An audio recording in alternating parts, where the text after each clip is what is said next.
Hey friends, this is Jennifer Terri and welcome to another Philippine Travel Update. In this video, we'll talk about flights and Cebu protocol, which is really important, especially for those who are landing in Cebu. Alright, so let's start first with the flights. Flights with EVA Air transit passengers to Taiwan have had their flights cancelled because of the Taiwan airport restriction. EVA Air announced to all their passengers from May 19 to June 18, transit passengers in Taiwan that their flight is cancelled. You may find on the website of EVA Air that Taipei to Cebu flights are still on schedule. Their May 19 and May 21 is still on schedule. May 23 is still on schedule. May 24, however, is cancelled. Emirates Dubai to Cebu flight for tomorrow, May 20, is also on schedule. So apparently, Taiwan is experiencing a COVID surge like never before. This is the highest COVID cases they've had ever since the pandemic has started. They're going through lockdown. Not only was the international transit in Taiwan airport suspended, but also they have placed an entry restriction or suspension to foreigners without effective residency permits. As a result, about 5,000 OFWs workers bound to Taiwan were affected by that suspension. So for those whose flight were cancelled, you were given two options by your airline, whether you will refund the ticket or rebook. Those who are rebooking their ticket, you have to do it immediately, alright? Because that's 1 month of flights, transit passengers cancelled, okay? 1 month. So, because that's from May 19 to June 18. So, ano talaga yan, guys? Paunahan. So, if your flight is cancelled and you decide to stay on that airline, keep your travel plan, rebook immediately. Okay? Paubusan po yung slots. So for those who will be choosing refund and still want to proceed with their travel plans, you can change airlines or change airport. Okay? You can land in Manila or in Clark. Now for those who are still keen on flying or landing in Cebu but want to change airline, so check out Cathay Pacific and Qatar Airways. But again, if you will be booking your flight in the near future, you will be flying soon, then expect that the flight tickets will not be cheap. It will be very expensive if you're gonna book short notice talaga. So for today's international arrivals in Mactan Cebu International Airport, we have Emirates Dubai to Cebu. You might be wondering, I thought there was a ban on UAE passengers. Look guys, the people who boarded this plane were transit passengers. Okay, they're not from Dubai or UAE, they are transit passengers. So again, transit in UAE or Oman is fine. As long as you stay in the airport, transit lang. And then we have Singapore and then Qatar Airways, Doha to Cebu.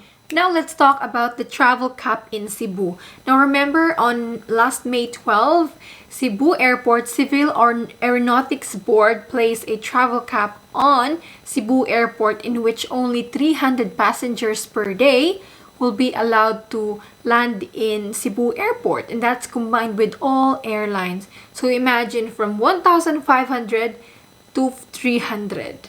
So that was a big effect talaga, no? And that travel cap was imposed due to the quarantine facilities nearing full capacity, puno na yung airport, and there was a crisis. Wala na mapaglagyan ng mga pasahero. So, kaya they put a travel cap and they closed the airport for 2 days, May 14 and May 15.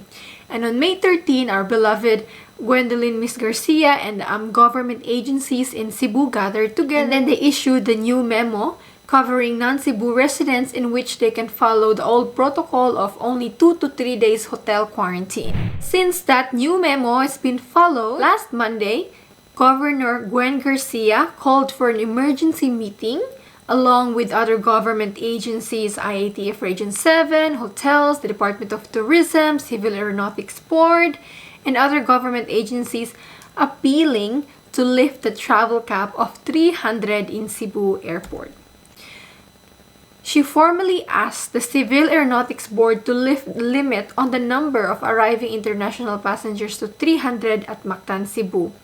The request had been approved by other key government officials during this emergency meeting last Monday, May 17.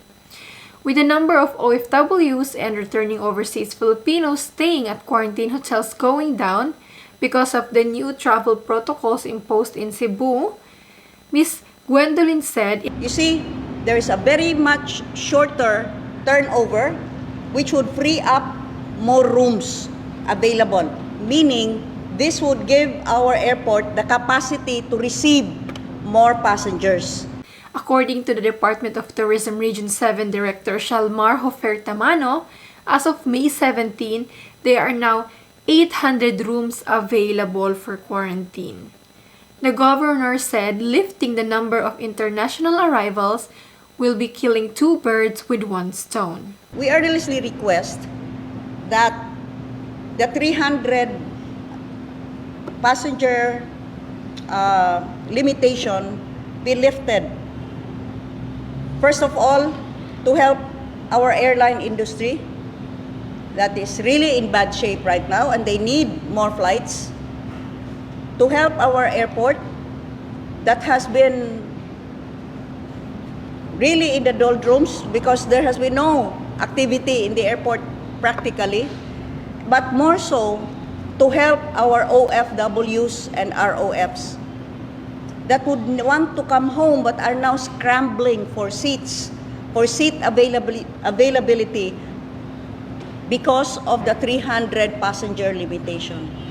Meanwhile, the Civil Aeronautics Board Executive Director Carmelo L. Arcilla agreed to this request, and Ms. Gwendolyn, along with Region 7 Bureau of Quarantine, Department of Interior Local Government, Department of Tourism, Cebu Airport, and other government agencies submitted a formal request for the lifting of the travel cap of 300 in Cebu Mactan International Airport.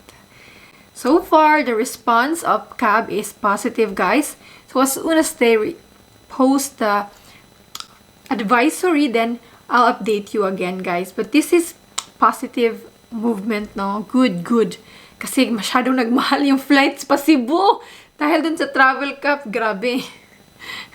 Parang double, as in. Kasi I've been keeping an eye then on Cebu flight. And thank you, Miss Gwendolyn, for gathering these people to talk about the travel cap. Now, let's go to the arrival protocols. Now, if you saw my post in a community tab, I told you guys I'm also confused because I have been messaging a lot of people who arrived in Cebu and I've been getting different answers. For Cebu residents, no problem. You'll stay in the hotel for 2 to 3 days. You only wait for the negative result and then you're out. That's it. For non-Cebu residents though, I've been getting different responses. But two of you commented on the community tab. That's first one is from Jasper.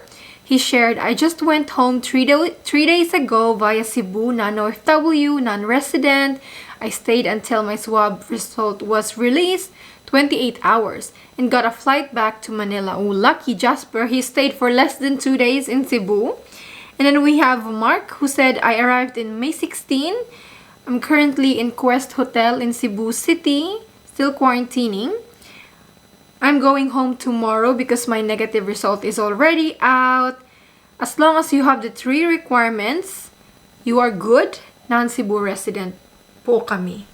So remember the requirements for non-Cebu residents for you to avail the 2 to 3 days hotel quarantine, and that is LGU acceptance letter confirming that they will monitor you during your mandatory quarantine period and they will accept you, and then proof of connecting flight for non-OFWs. When I say non-OFWs, this includes Balikbayans, for nationals. So it's best thing to secure pa rin the letter of acceptance, guys, from your LGU.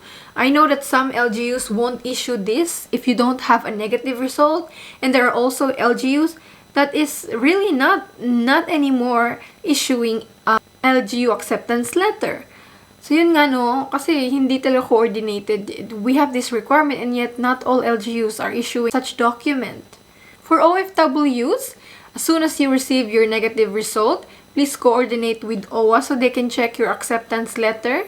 And once your acceptance letter is ready, you may send it to the Bureau of Quarantine, boqcebucc@gmail.com. And same with non-OFWs. That's our update for today's, guys. It's mainly Cebu, no? Because Manila, there's no change. 10 days hotel quarantine. The travel cap is still 2,000 in Manila. Yun pa rin. Thank you so much for watching. For anyone there who is on quarantine, how are you? For those who landed in Cebu, please comment down below your experience. And for those who will be flying soon, don't forget all your travel requirements, ha? I made that last video. Check that out. I just want to give a warning for those who will be landing in Cebu, as you see that there is this confusion as to the pre-booked quarantine hotel. I would suggest that you call your airline prior to your flight. It's just the best thing. Just call your airline po. Or check their website for the travel requirements. So that is all for this video, friends. Thank you so much for watching. Don't forget to like this video and I'll see you soon. God bless. Bye-bye.